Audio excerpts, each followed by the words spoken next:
Listen, just wear your scars with honor, wear your scars with pride, and wear your scars with dignity. Abantu abaningi bayinyeza ngamaskazi wabo. Abantu abaningi bayinyeza ngezidindi ezike zabaqhuzula esikhathini esiphambilini. Khumbula ukuthi uyilento oyiyona because of lezo idindi, because of lawo maskazi, because of those bruises. So it is very crucial that you wear them with pride.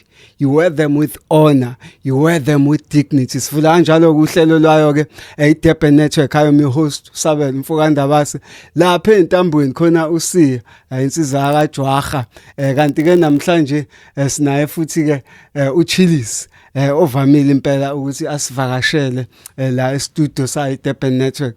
Black TV Studios la sikhona phansi eMasgrave nganza kwethu nalo kuhlelo olukhulukazi iDurban Network.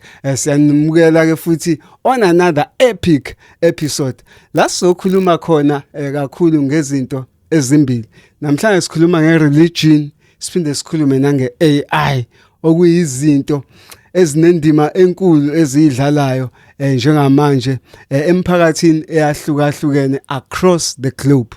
Chillis futhi sakubingelela.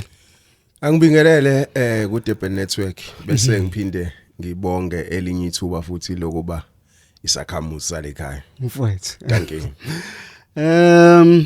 Sithinta religion namhlanje mfowethu. Okuyinto ebaluleke kakhulu.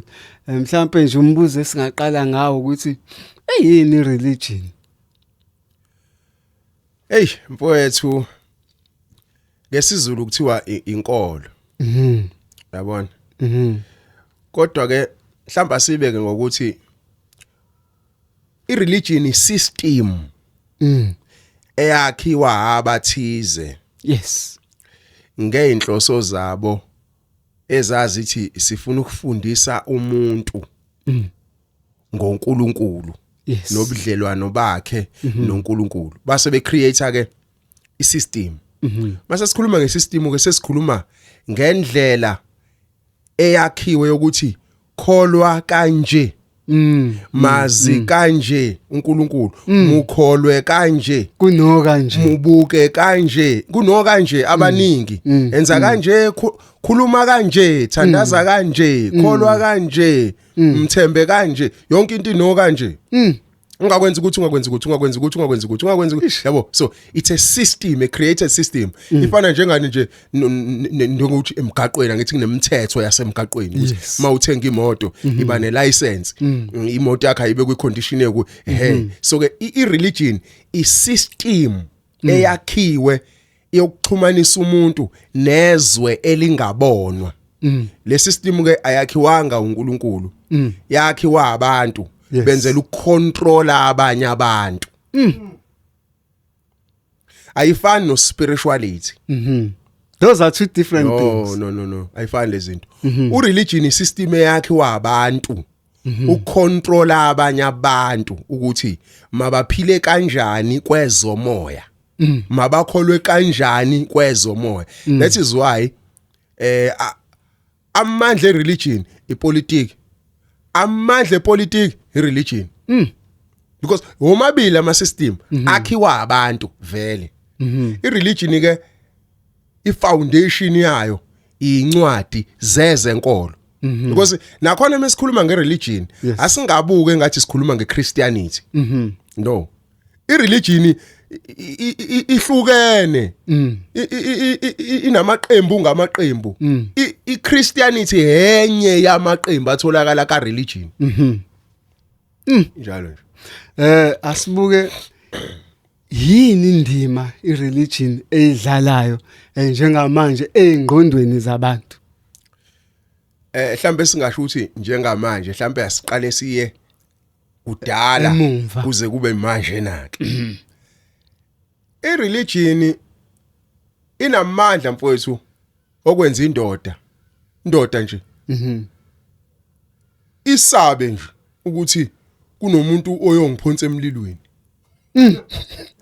Ngelinye ilanga. Ngoma indoda endala ithi ngeke ngimshaye lo.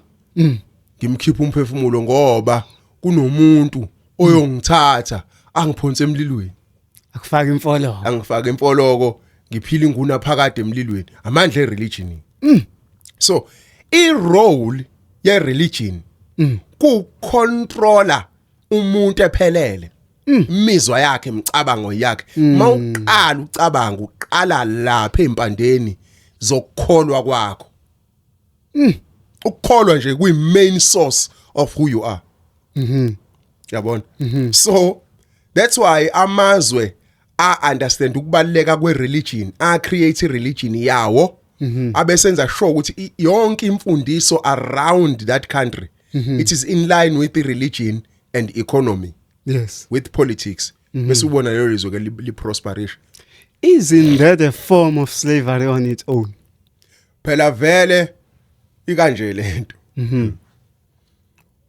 angithi kukhona le system eyikhona aqale le yokucolonize abantu ngeke mfethu umcolonize umuntu olwayo udinga ireligion ukumthambisa angalwi yes yabona so that's why ireligion beyihamba kuqala phambili yes before kufike laba akasebezothatha umhlaba bekufanele iqale kufika inkolo okuqala yabo so ngisho behamba becolonizer bebethumela inkolo phambili ama missionaries yes ukuzolungisa iground ngoba phela abantu baye defend i-territory so kumele ukuthi bazofundiswa ke ukuthi ke emhlabeni safika singaphethe lutho so hamba singaphethe lutho amaguga lelizwe azosala kulelizwe asinayo ingcebo lemhlabeni ingcebo yethu sifihle ezulwini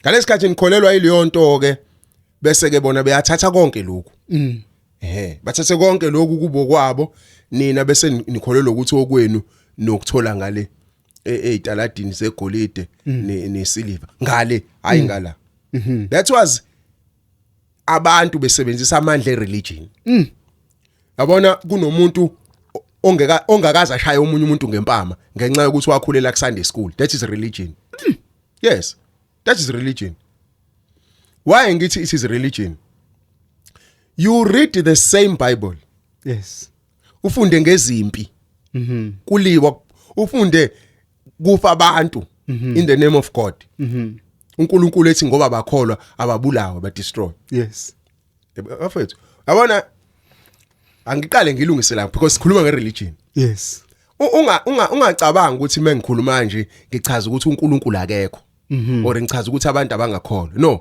ngikuvezela ukuthi nakuba ekhona uNkulunkulu uNkulunkulu kuze umkhonze ufuna uqale wazi ukuthi yonke lento yenzeka ngokukholwa wana ukwazi umbona uNkulunkulu awusoze wambona it is by faith only and by belief and this is spiritual so ngokwaka spirituality kumele ukuthi simazi uNkulunkulu simfuna uNkulunkulu sibe ne relationship yes nobani kuya ngokuthi ngubani ngoba omhlophe uzombiza ngegama elithize mina ngimnyama ngizombiza ngegama elithize kuya ngokuthi ngubani mina mangiyumzulu kanje ngizothi umvela inqangi yes it is correct kodwa umunye uzombiza ngegama lakhe lelo elincike kulimo olukhulunywa yilowo that is a religion but ke base beyisebenzisa abathize ukufezekisa inhloso zabo zokuthi bathambisa abanye abantu bese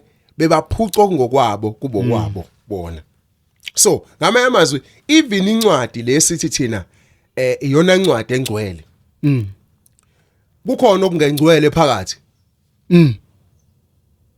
ngiyathanda mawuthinta leyo ndawo ngoba uma sifunda incwadi le ekuthiwa ingcwele sifica so lot of killings that are there David babizwa ngamaqhango ababulala oGoliath yet on the other side ukubulala kubukekwa njenganento engekho right ekubeni lapha sitshelwa ngezizwe ezahambe zibulala abantu zonke lento ezilapha eBhayibhelini they are being iconized they are being idolized okuchaza ukuthi izinto ezinhle kodwa uma sezenziwa abantu la umuntu efika ezongitshontshela noma engenela unkosikazi wami ngimdubula ku wrong emehlweni kaNkulunkulu yet in the very same Bible those things are there, those killings are there, people were defending themselves there, and leyo nto ayibukeka njenganento enhle. How confusing is that? Into yokuqala ekufanele ilunge kuthina abantu ukuthi sazi ukuthi ngoku kamoya akekho umuntu owazi ukuthi simele ukuxhumana kanjani noNkulunkulu. Ngoba izinto zakamoya zihlolwa ngomoya. Yes. Kodwa mase siya kwi religion kune system. And ayikho isystem emayo ingenali ibhuku. That's why izwe nezwe mal create system liba ne constitution. The only defender of a system is the constitution. The only defender of a religion, it is the book. Noma ungayake iphi religion. Muslim, they have a book. Christianity, they have a book. Judaism, they have a book. Yonke religion kumele ukuthi ibe nebhuku layo. Now, ma uchecka ke kulelo bhuku. Kuya kulento ishoyo yama killings. You see, mase kubuza umbuzo yithi, if you read the same book, uba novela ebulala kakhulu between uNkulunkulu no Satan in the Bible.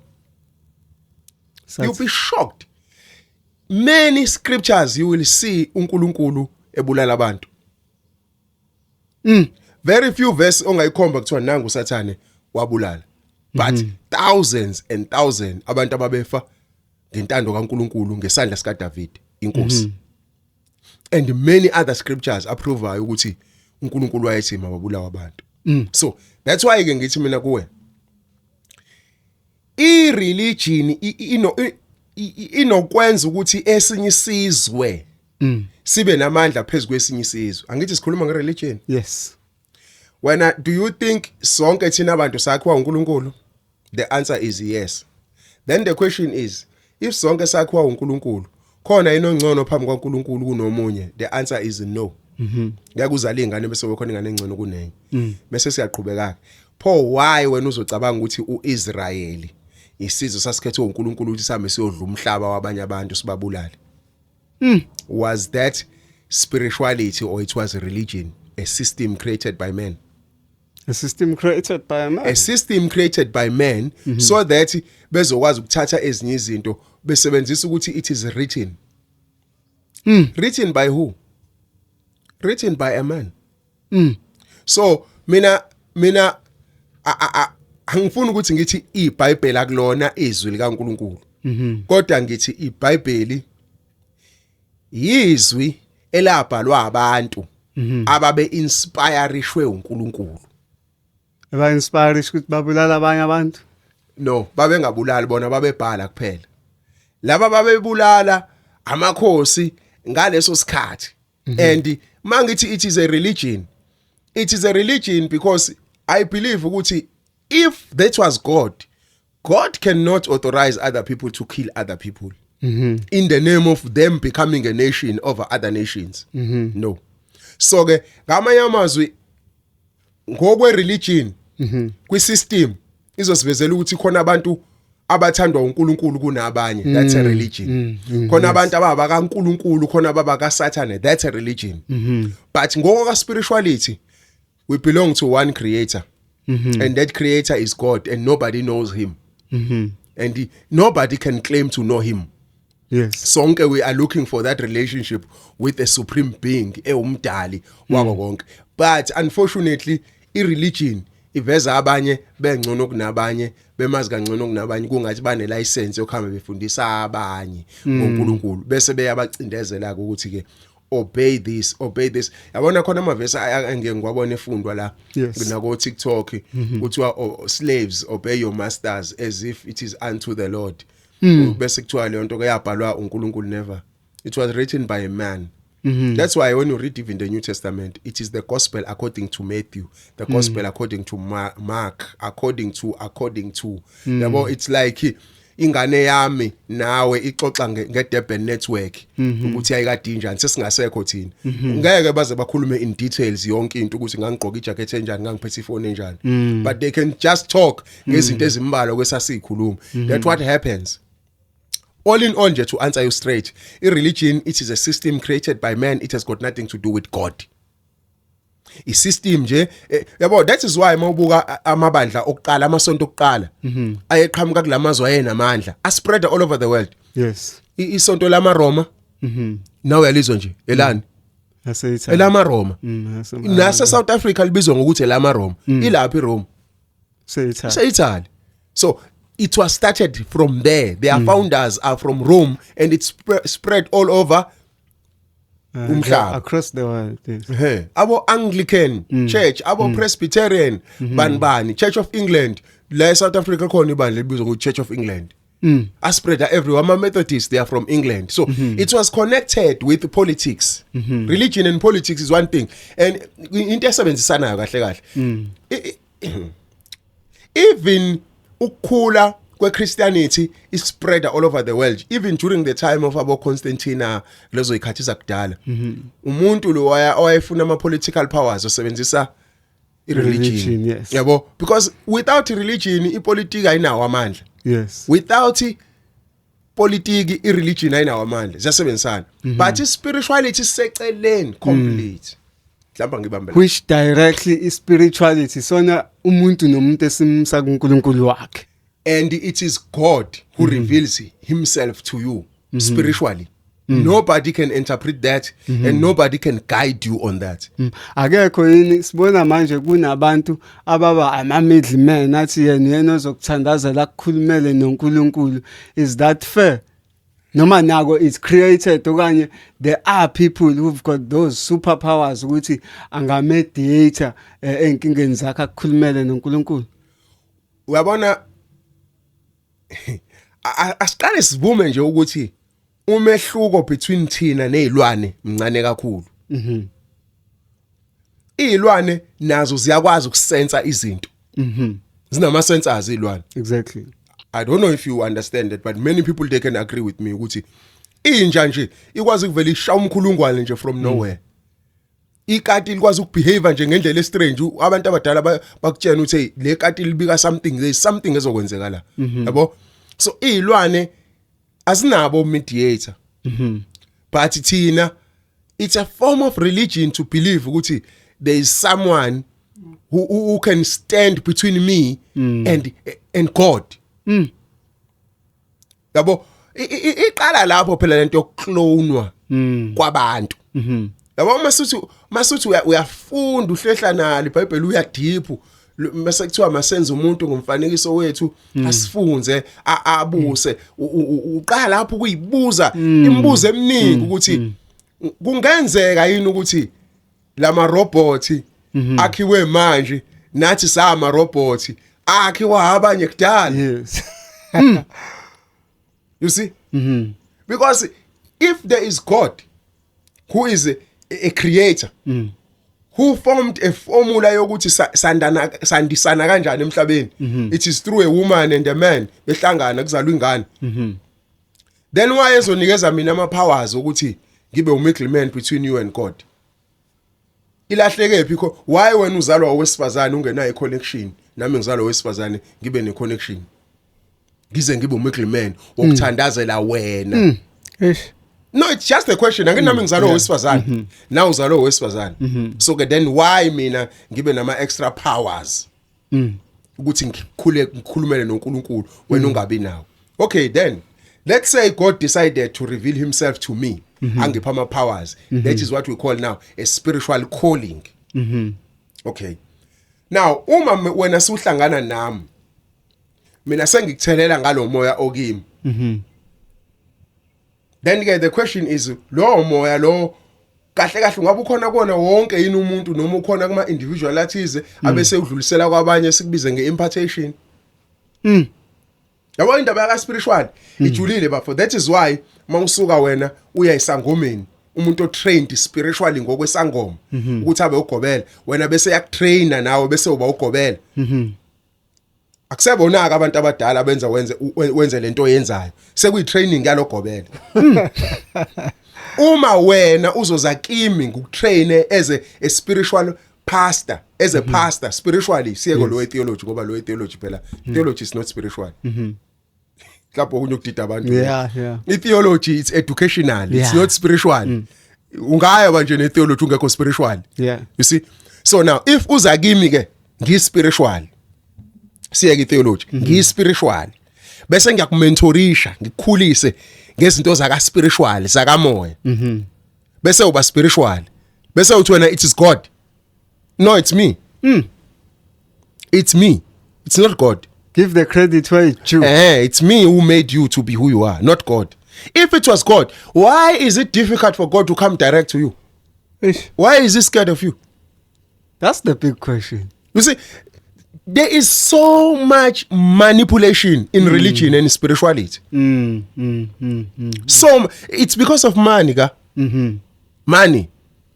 Mfowethu sinokubuka ake sincike la eAfrica ke manje. Yeah. Isizwe kakhulu esimanipulatiwe for a very long time kusetshenziswa yona ireligion. Siyazi ukuthi eSouth Africa ama Roma afike ayifaka inkolo yawo ama Islamic ama Arabs afaka islamic. There's also Judaism. There's different congregations that are within Africa for which abantu base Africa, when you try to open their eyes, balwa nawe. I-religion is that deep ukuthi kwazi ukungena emqondweni womuntu noma ethi uyaboniswa ngaboni. Bafo ayikho into eyingozi njenge system. Yabo mhlambe kumele uyi-understand lento mangithi la ngiqale khona uthe wena yini religion ngathi mina religion it's a system. Umuntu ocreate system usuke kubophe waqeda. Ufana nomuntu wesifazane nje makuthi ukudlisile. Kahle kahle umuntu awusebenzi without a system. Yabo umuntu umefuna ukubamba ngomuthi uqala ayenza izinto ezizokwenza ubone ukuthi ngidlisiwe. Bese uboshwa ukuthi ingqondo yakho seyiyazi ukuthi ngibanjiwe. Yabo. So iAfrica ine population, ine culture, a strong culture. And do you know ukuthi there is no success without culture? Culture ukey we success yezwe. Tshela impilo nje. Uyabona iculture? Usiko impilo labantu. Uyona into enza leso sizwe siphumelele. Now, unfortunately sinako konke okunye. Sashoda ngereligion. Sahlulwa na ukuprotecta ispirituality sethu. Okuyiyona into abasifica sina. Yes, but mabefika abanye bezothi this is ungodly. Sakwamukela lokho sathi ku ungodly. Yabona bazosinikeza isystem bathi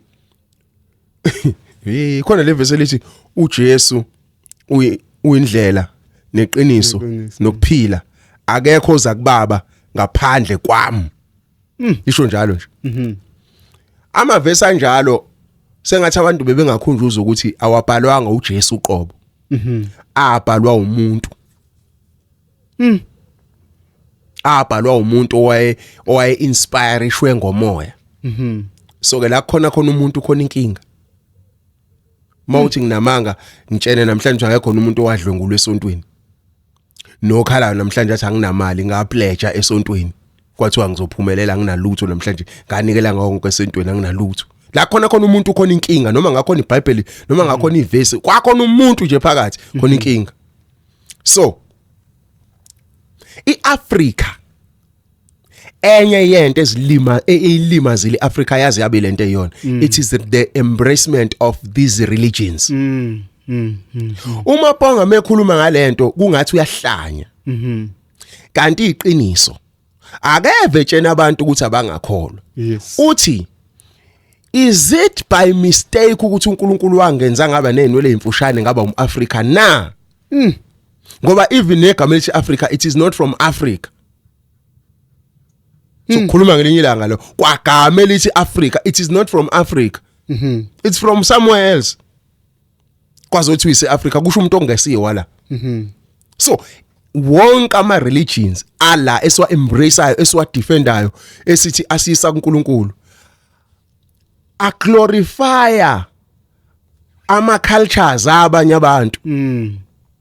Today if ngidecide ukungena kwi-Islamic religion fanele ngishintshe ukugqoka kwami. Ngigqokise komuntu wase Middle East. Ngowala funa ngishintshe igama lami. ngingabe uchi umthuki kalishaba ugalweni umgangade wendlela kuvela udonga ngingabi uchile fanele ngishintshe ngibe Ibrahim Muhammad Abdul ngishintshe. The identity is gone. It's gone. Because it's like uNkulunkulu unenkinga mangeza kuye umuntu ngiyimina uneno lemfishane. The Christianity yathi mayifika sayithatha njengento evela kuNkulunkulu saze safaka ngisho umshado ongcwele. Sashada imishado emibili. Umlobolo umqedwe umfazi angabe umfazi engayigqokanga kube emhlophe ya Queen Elizabeth of England. Wangaba umfazi ngokuphelele mangabe usiswanga wafika umfundisi. Akayena umfazi wakho uma ngabe ngawenzanga ama vows aphinda agqoke nento emhlophe yesinye isizwe afake nering yesinye isizwe akayena unkosikazi wakho. Yabona inkinga zethu iqala lapha. Ingakho ke ngithe mina mangizoba uBhekumuzi akwanele ngingabanga negama lesingisi ngibe uJohn. NguJohn kanjani? Yini yona uJohn? Yini yona uAaron? Isho ukuthini leyo nto? Yabona? So bafo mawufuna ukunqoba abantu baphuca ilanguage. Ubaphuca ukugqoka kwabo. Ubaphuca ukudla kwabo. Then uzoba colonizer. Bantante emoyeni. Mele bantante muba ba stripper naked lezi zinto engiyibalile. They have lost their identity, their true self. Therefore they can belong to anybody. That's what has happened with Africa. That's why yonke into esibiza ngesuccess it is not from this continent. Nolimi engilikhulumayo manje akulona ulala. Kungathi konke wrong mangizokhuluma ulimi lami ngize ngiliqede. Fanele ukuthi ngifake olunye ulimi lokubolekwa ukuze kubonakala ukuthi ke uhlakaniphile, urelevant, he's educated, he's intelligent, he's this and that. Wangikhumbuza mfowethu mawusho njalo amagama Malcolm X methi a man who stands for nothing can fall for anything. Yes. So iAfrica ke kwakumele ukuthi ibhekisise lento ekholelwa yiyo ngoba it is not by mistake ukuthi sihlukene ngama continent emhlabeni. Wobona ngisho umzimba wakho wakhiwe ngesimo sokuthi ukwazi ukusurvive kuma conditions econtinent okuyo. The environmental states. Yebo bafu uyibeka kahle. Yabona? So manje thina ngisho ukudla kwethu even medically into ebizosiza umAfrika ikhona ihluma eduze kwakho la uzalelwe khona. Yebo? Umdali the creator is clever. Uyazi ukuthi mangikubeke eAfrika kumele ukuthi kube khona izihlahla ezihluma eAfrika to make sure ukuthi wena you get the support from these plants. They are there for you. Kunama remedies which are directed for you as a black person. Ahamsana nama genes, skin tone, everything kuwe. Even psychologically, ingqondo yomuntu ozalelwe eAfrika mangase kuthiwa i-education system I embrace uAfrika in everything. Sinama genius thina. iChina ila ikhona nje because the first thing that they do ukuze babe lento abayiyona manje they are leading the world makuza kwi technology and everything. Because into yokuqala abafundi with a foreign language. They've embraced who they are. Yes. So China they are number one in everything, almost in everything. But bonke bangama Buddhist. And imawufaka iChristianity lapha uyaboshwa iminyaka. I've been there. Ayabalwa amasonto ukuthi nanti lama Roma nanti and la kusonto umuntu oze ngokusebenza eChina, not an ordinary citizen of China. Wakangeni lapha awuvumelekile ukushumayeza abantu base China, ushumayeza abantu abama foreign nationals eChina. Ngikhuluma from experience. I'm from there. You don't tell Chinese about Christianity. You can't speak to a native Chinese about a foreign religion. Uyaboshwa. You only preach to another foreigner. Ngoba kusho ukuthi nikhuluma ngoNkulunkulu benu bangaphandle la nivela khona. You can have a building and have a church. Nithi nihleli ngeno inspector bezo check ukuthi awekho nama native Chinese here. Akhona niyaboshwa. Elingakhona elikhulele eMelika liyi China ngeinwele because lo abam count as part of the system. But thina umuntu onjengathi okhulele kwenye into yes yena kumele as represent. Because we compromise. Uzwile? We compromise lo muntu. You see, Tina, that's why angithi sikhuluma nge-religion. Yes. That's why siba nenkinga yengane ezalwa umama oyisangoma bese ifike etertiary ithi ngisindisiwe. Bese isuka lapho ingasafuni ukuya ekhaya, ingasakhuleka ekhaya ngoba uma uyisangoma. Izalwe isona lesangoma. Yafunda ngale mali ephehlwe la yobungoma. Yaqeda esikoleni mase ise tertiary sebubu ubungoma. Yeah. Mhlambe angisho ukuthi ayibisangoma kodwa ngithi lento seyidemonic ngangokuthi awusakwazi kuba sekhaya. I-relationship yakho nomzali wakho seyiyafa. Wayegonile nawo amaqhosha enuka yona impepho. Wakukhulisa ngempepho ebhonge isangoma eUmakhosi waze wamdala. Mase umdala awusamtreat njengoma wakho ngoba sewambulelwa imfihlakalo yezulu. Uzalwe esihogweni kushuthi. Sengifile usefila small manje ukuthi liyanti into yabantu I mean who are outdated and something. Not outdated, evil. Abantu abangcolile, abantu ababi. I-relationship iyafa between umzali nengane ngenxa ye-religion. Khona umbuzo ofuna ukubuza. Mfowethu ngithi mhlamba sibheke sesivala kuyona i-religion khona sizowelela kwi-AI. Mhlamba sibheke kakhulu kwi-wrap up ukuthi idlala indima engakanani yona i-religion.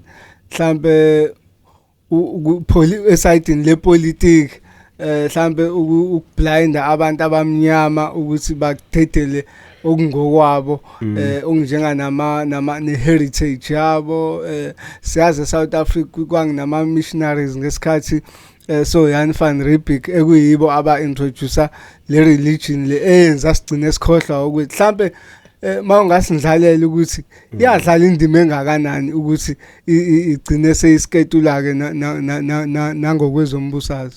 Yafika yasikhumula into zokugqoka yathi sinqunu religion kwathiwa asifihla amabele sasingawafihli futhi kwakungavusi izinkanuko lokho namadoda ayefaka iqoyi akanoma uyalazi iqoyi I know iqoyi ama 2000 asalifaka namanje amashembe mevunule okay ayike ama 2000 ke asoyobuza ke kuma comment ukuthi yini iqoyi sesiwaphendula. You see, so sasinendlela yethu yokugqoka sinokudla kwethu si treata izifo ngendlela yethu. Mefika ama missionary African medicine mefika ama missionary azothi asikwazi ukubuka abantu besifazane benqunu la sisuka khona siwabuka amabele omuntu wesifazane. Banike ningubo saqala sagqokiswa saqala no baba bethu kwathiwa abangihambi ngamadolo beveza nomzimbi ibuye iqine lento abagqoka amabhlukwe saqala manje saqala ke manje saba namagama okubhabhadiswa amagama ompapadiso kwakho no John no bani yabona. So ke idlalile irole ireligion yokuthi brainwash umuntu omnyama ukuthi yonke into ayenzayo ayiphasiswe ireligion. Kanti ireligion ngebhadi ibias to usiko mpilo laphesheya. That is why namhlanje mawubuka umshado wethu akekho umuntu othi ushadile engayigqokanga ingubo emhlophe wangayifaka iringi esandleni. I-religion ke leyo yafika yazokutshena ukuthi awushadanga wena uma ungenayo incwadi yase Home Affairs izwa nje. Kwalapho nje kusayinkinga. Ngeza nje. Kwaleyo nje kusayinkinga. Awushadanga futhi ungamanga umuntu owumpriest kuwe akufungisa kubeka izandla. Kushuthi awushadile ngamanye amazwi. I-religion leyo. ayigcinanga lapha religion yangena ezikoleni ngoba ngeke uzuyenze yonke lento ingekho education yayofakwa ezikoleni mayifakwa ezikoleni yazo promoter usikompilo lwezinye izizwe njengamanje currently mangaphendula yinye into elwelwayo asiphile siba abantu sonke abalinganayo ayife lento ukuthi ngumXhosa ngumZulu ngumpedi ngumbanibani abayithandi leyo nto ingakho kwaqhamuka sekuzopromothwa into ekuthiwa iRainbow Nation le Rainbow Nation yayingakhuthazi umuntu neethnicity yakhe yayipromote okunalokho ukuthi asihlangane sishadane siphile ndawonye kufe konke lokho esikubiza ngeheritage once kwafa we'll never get into power one day because it means we will have nothing to fight for and nothing to defend idilutiwe le identity iyaqedwa complete kufanele mina mengihleli nawe kuba isibongo sakho sibiza ngegama esikenza mina ngicabanga ukuthi kushuthi umsuthu mina ngumZulu otherwise siyafana that's the idea. That's pretty dangerous. It's dangerous. Ya mhlambe mfowethu ake sibheke kakhulu ke nase side le AI ukuthi kubukeka abantu engathi bazophelelwa sebephelele umsebenzi kakhulu. I know it's one of the things you have introduced on your TikTok channel ukhuluma ngayo indaba AI. There was a lot of response from abantu kuma comments. Yes. Manje broadly let's zoom into AI ukuthi iaffecta kangakanani kakhulu kwezokusebenza abantu siyazi baqashiwe inkampani esikhala ngokuthi imisebenzi vele iyaphela nane AI seyintroducer imishini eyicontrolayo ekubukeke ngathi ihama isando esikhulu kabi esizogqema lokho okuncane okusele in terms of employment. Mfowethu kunzima kakhulu. Uyabona nje uma singakhuluma iqiniso. Imisebenzi eminingi esiyilwelayo size siba nezinyunyana zabasebenzi silwela into engekho vele besitreatwa as laborers as slaves vele nje lento besilela yikho now iAI izoba replace abantu abaningi ngoba umuntu unesicephe mfethu unama day off une medical aid unokuningi nje umuntu ahlupha ngakho now iAI may introduce wakuthina ilethwa njengento ezosiza umuntu kanti kahle kahle izomreplace umuntu abantu abaningi izoba replace iAI abantu abazobenefita ngokufika kweAI bambalwa kunabantu abazolahlekelwa ngenxa yokufika kweAI iAI kahle kahle izosiza osoma business abakhulu ama capitalist vele nje bana ba channel iAI mangesibono Elon Musk inkuzi malanga esiqhamuke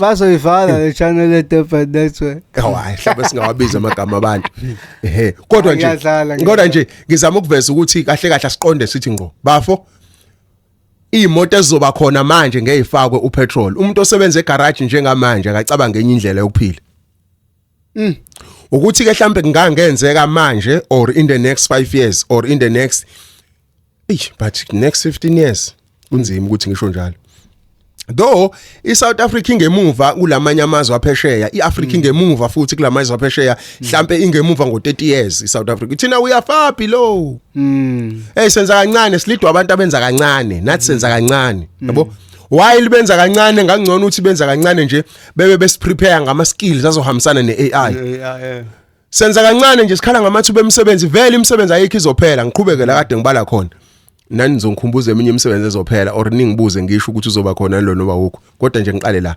egarage bafoma ufaka upetrol ayikho indaba yakho khohlwa imoto ezizoba khona manje imoto ezihamba ngogesi ezichargewayo electric cars right sezikhona already seyikhona vele kwamanye amazwe nale South Africa seyikhona asidluleke ngoba sisakhuluma ngama electric cars adrive umuntu mina ngiyadlula ke ngizothi uzoba khona izimoto ezine AI system sezikhona kwamanye amazwe ezis driver zona without a driver, you just sit as a passenger.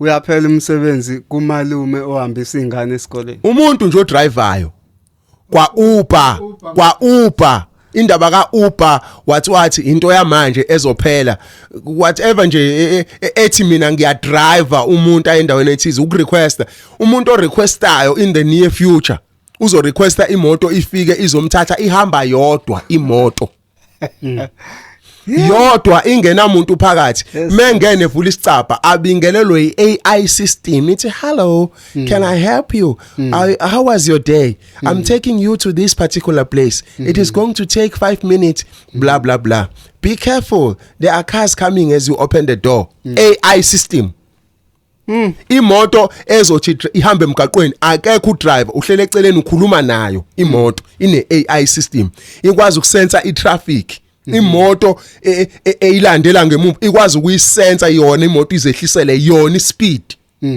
inyusele yona ispeed ikwazi ukureader ama robots ama road lights ikwazi ukureader everything AI system muthenga ukudla kwakho for umuzi wakho in future Yes.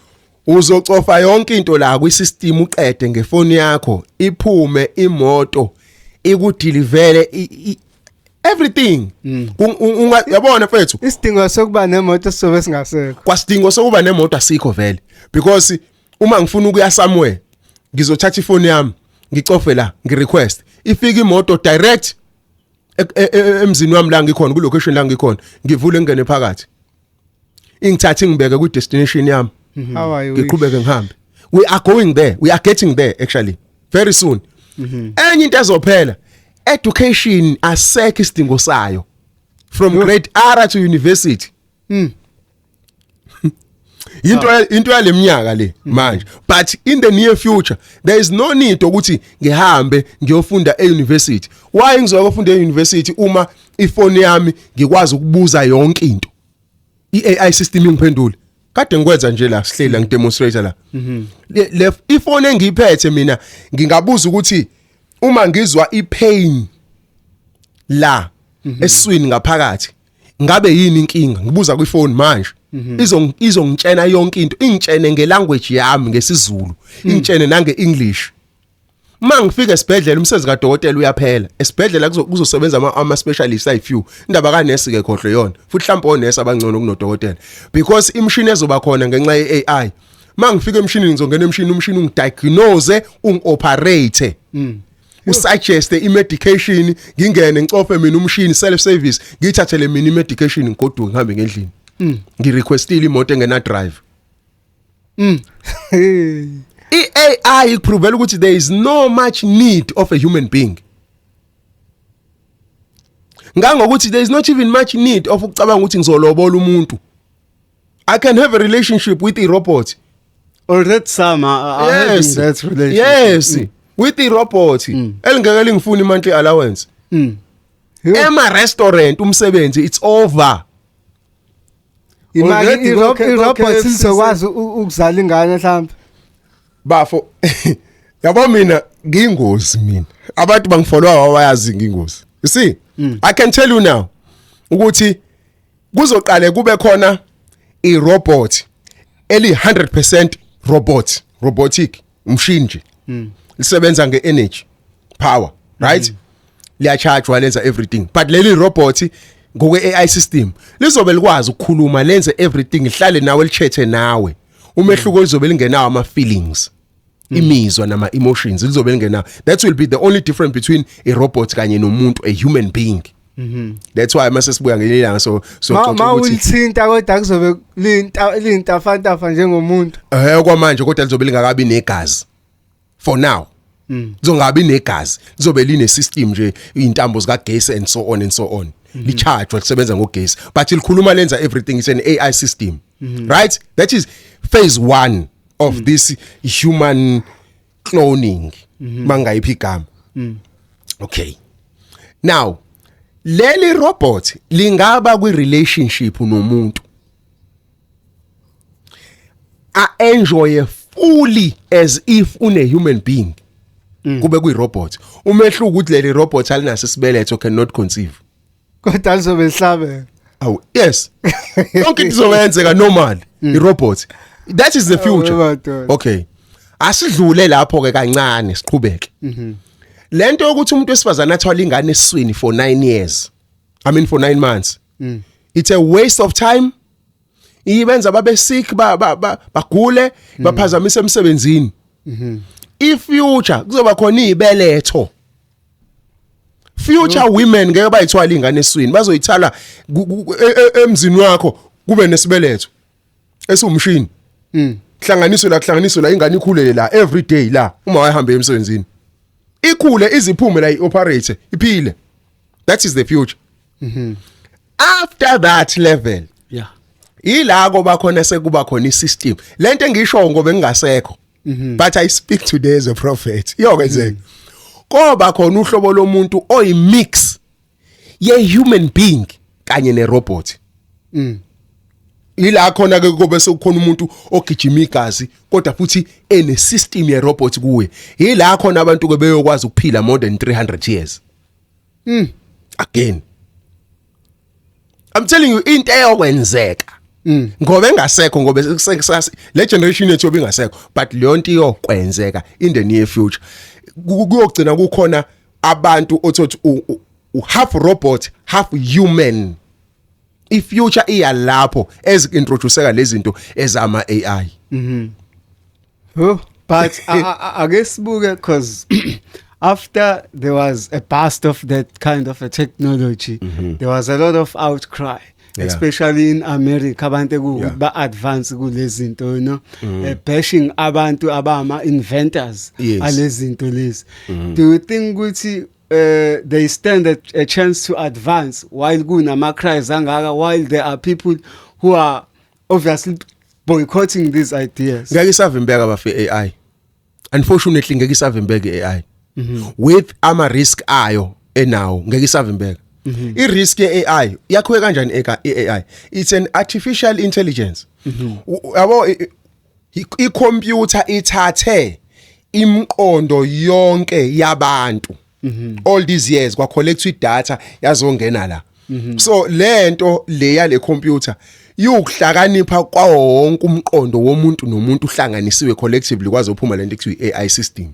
ngebhadi le AI system yona izohamba igcina ikwazi kuba more creative ngangokuthi ingam outsmarta umuntu that is the unfortunate part ngangokuthi yabo ngisaba lento ukuthi kugcine kukhona ifactory la khona ama AI system ekwazi ukuzakhela imoto wona angithi azoqala kwazi ukuseva kuma restaurant ama AI imshini izokwazi ukuseva kuma restaurant inkinga awazicabangeli they are programmed bafo njoba so umqondo wawo ukalekile ukuthi uzohamba ufike that's the reality of it ayikho into eyingozi njengokuthi into ngiyenze mina kodwa mina ngila njoba ngila ngingabuza umbuzo manje kodwa ngiphendule isystem manje yes iprogram kodwa iyakwazi ukuyikhulela yona that's the danger of it hayi ukuthi khona umuntu yonke growth yayo iyofakwa umuntu izaba angeke ayisikhuleli yona in future izozikhulela bafu how I'm telling you yabona njoba no way you will prove me wrong very soon ngisazobuya phela ngise ku podcast sengiphethe ama facts amanye approve ukuthi this system though it was created ngokuthathelwa kwemqondo yabantu ya collect data but iyingozi ngokuthi abanye ubona beyiboycott in the near future abayiboycottela ukuthi izothatha imisebenzi yabantu kuphela bayabona abanye ukuthi in the near future le system le ingakwazi ukuthi it rise up against human beings it will no longer need human beings ngoba futhi njoba sivuma ukuthi emhlabeni contact with population control bakhona abanga decide ukuthi we have to wipe out certain people they are useless mhlawumbe kuthi Africa sishaya phansi angithi bakhona abantu abakholelwa ukuthi sidinga abantu abane IQ ehlobo oluthize so all these other people we needed them ngalesa sikhathi seslavery asabadingi manje because they are not intelligent enough They are just additions. ne akakhulukazi laba abafana nathi la eAfrica abahleze beyokhangeza befuna ukusizwa ngalokho most ama African nations bangabona abanye abantu actually these countries they are adding more problems than solutions. They are not contributing anything in terms of technology or economically or anything. Abana moto Ayikho imoto eyakhiwe la eSouth Africa, akukho clothing brand eyakhiwe eAfrica edominate umhlaba wonke. What is it that we have? No medication, nothing, no new discoveries, no invention. Thina bokuqala senze heart transplant but nakho nje sothi kwakumuntu omhlophe. There is nothing we can claim much ukuthi thina umhlaba wonke ungathi mawuthi i-black race siyayidinga ikhona for this. Maybe mhlambe basidingela ama-athletics. Iyobuya ngelinye kushuthi ilanga iBerlin conference ayobe sibheka ukuthi ubani contributor ubani siyamwipe out. That is why even the idea of going to another planet kwakuyiMars la bebekhuluma ngathi akusuke la kulo planet ekiwe somewhere. Do you think they were going to take all the races? No. They were going to select a few abakholelwa ukuthi ane IQ edingakalayo. Njengamanje who is going to lead the world economically? Abantu abakholelwa ukuthi a certain race ine IQ ethi. That is why amanye ama races of the world they don't intermarry anyhow. Ithina kuphela singayibheki lento intermarriage because we don't know ukuthi kubaleke uyazi bethu kubaleke kanganani ukuthi ingane iphuma between ubani nobani kwenza leyo ngane ibe neadvantage entweni eziningi. Umuntu osmart mehlangene nomuntu osmart kuzalwa ingane more smarter. But we don't even consider those things. Amajuda they very careful on those things. Sibole ku AI isikhathi vela sekho. You see yabo mfethu mhlamba sibasize la imisebenzi eminingi bafethu izophela. Umsebenzi emaplazini sekukhona imishini manje ekwazi ukwenza umsebenzi wabantu abawu100 uwodwa umshini udinga iservice kuphela. Uoperate umuntu oyi1 yonke le 100 abantu eleke inqampuni izinto lapha ezihlahleni umsebenzi uphelile. Right? Size ku driving seshilo umsebenzi uphelile. Size ku packing laba abaphekayo umsebenzi uphelile. Manufacturing kwa clothing izinto eziningi manje zenziwa ama robot. Umsebenzi eminingi bafo izophela.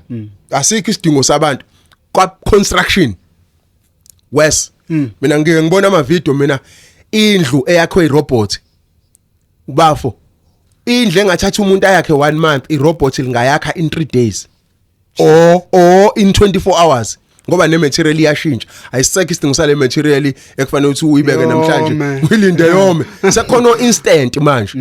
In 24 hours kwakho a double story building yakho irobot umshini ovela ubekwe uthi shine indlu iqede within 24 hours. Indlu obungayakha 1 month wena uthola imali engaka kuqasha unqwaba yabantu bezosebenza. There is no need of all those kind of things. If future ithi imisebenzi yabantu iyaphela kumele babe creative. Woe unto you and me who are Africans esilidwa abantu abanga understand ukuthi we are far behind kulamanye amazwe aphesheya. Thina we are behind maybe by 30 years. Thina even education system yethu hamba manje ema university ufika ubona ukuthi bangakanani abantu abafundisa ngeAI.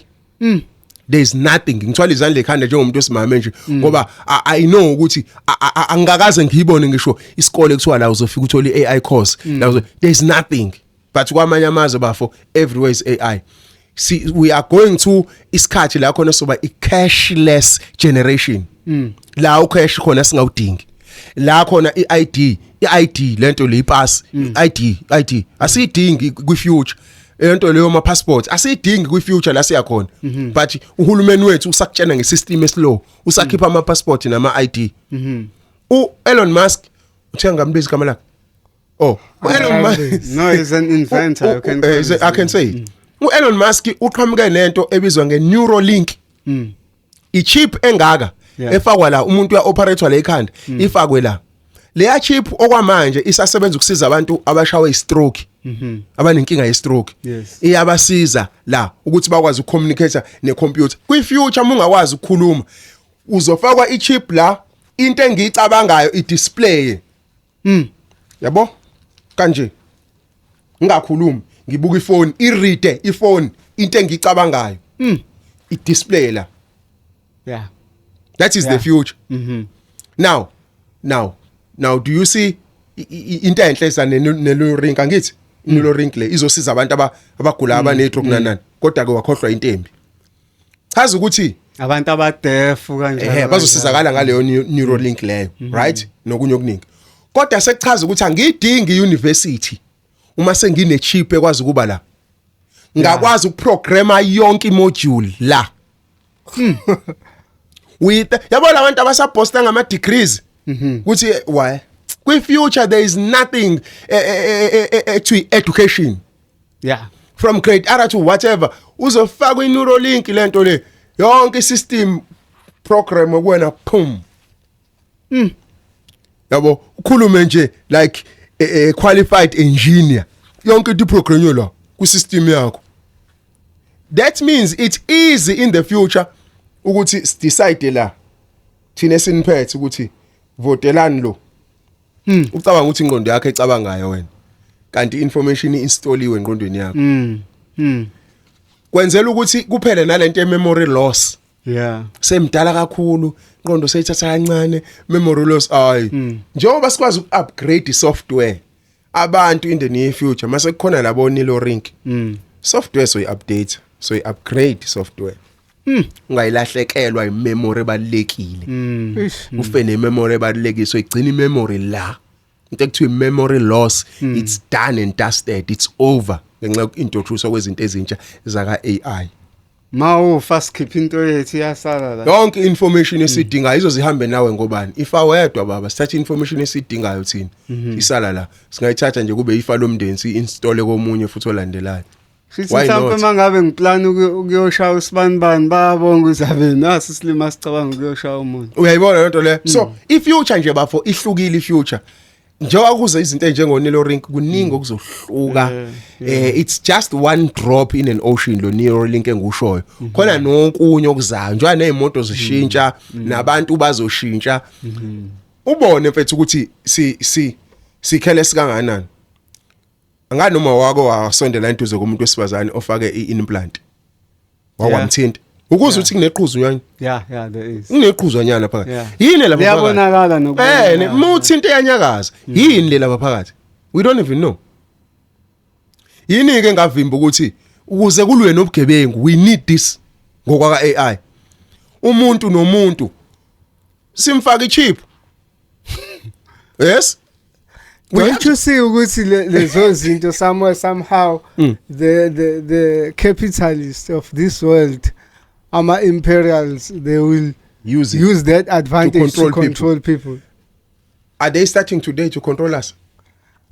But lokho mfowethu kuzobe seku excessive at least manje usakwazi ukugoloza amase uchipiwe awungeke usakwazi ukugoloza ukugoloza wakho kuhamba kufike ephi njengoba ucontrolwe iconstitution njengamanje but ke uqinisile mhlawumbe usakwazi ukubhaquza uyivalelekini emakhaya uqinisile but for the fact that wena manje ngeke uzuye eSwazini ungayikhiphanga iID una iID number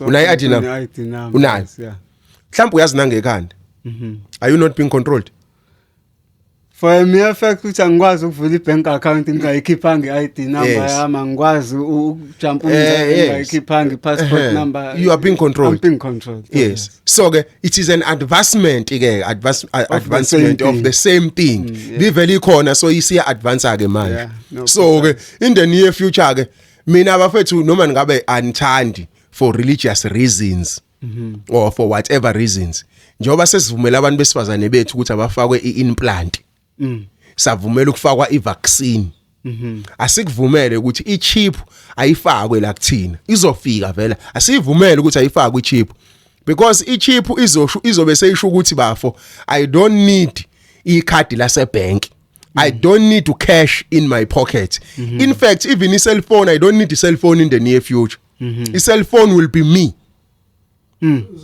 mangithinta umshini uzobuscan ikwi future vele kuzoba njalo mfethu umuntu umefuna ukugebenga ngoba mina ngiyimillionaire kufanele ntshontshe mina ke sibone ukuthi kwa cash uzo access aphi ngoba ucash uyimi mangilambile ngiyodla esitolo ngihamba ngimina ngaphethe lutho ngifike ngidle ngipress isithupha display everything ngami nemali yami ngenza transaction done.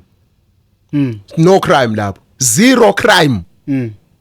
And there was a movie eyaphuma nje I think 5 years back ebeyinjalo umuntu wene number la wefike nje ahambe scanner le number wenza yonke into afuna ukuyenza. Engathi masebenza leyo nto bangangifaka nami ngibe kwabanye abazobe suggest ezinye zezinto. Kwalento yokucheatha kwabantu izophela. Ngoba phela manje mangabe sewune chip une chip fanele leyo chip ngwazi kube ngilink la iPhone yami ngwazi ukuread ukuthi ukephi. Awukwazi ukuthi usemandawe kanti useMaritzburg. Uzovele nginje location tik. Awu hayibo. Awukho emandawe wena. Angithi igebengu bazoyibamba kalula. Yabona? Hayi lo kujohana nomuntu kuthiwa umuntu uyisuspect. Wafika nje endaweni it's easy to tell.